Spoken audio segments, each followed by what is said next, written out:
തളിപ്പറമ്പ് കോടതിയിൽ ബോംബ് ഭീഷണി. Bomb squad പരിശോധന നടത്തിയെങ്കിലും ഒന്നും കണ്ടെത്താനായില്ല. ഇന്ന് രാവിലെയോടെയാണ് SP ഓഫീസിലേക്ക് ഭീഷണി സന്ദേശം എത്തിയത്. അജീഷ് ശ്രീകുമാർ കണ്ണൂർ ജില്ല. അജീഷ്, ഉറവിടം കിട്ടിയിട്ടുണ്ടോ സന്ദേശത്തിന്റെ?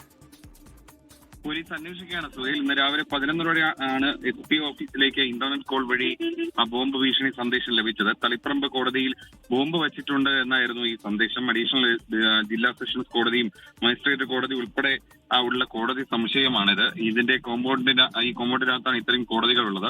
ഈ കോടതി സമുച്ചയത്തിലെ പരിസരങ്ങളിൽ മൊത്തം ബോംബ് സ്ക്വാഡ് അടക്കം എത്തി പരിശോധന നടത്തി.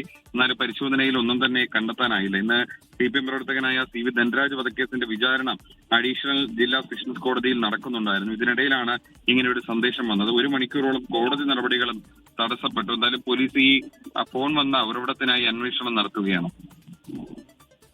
ശരി, അജീഷ് ജയകുമാറാണ് വിവരങ്ങൾ നൽകിയത് കണ്ണൂരിൽ നിന്ന്.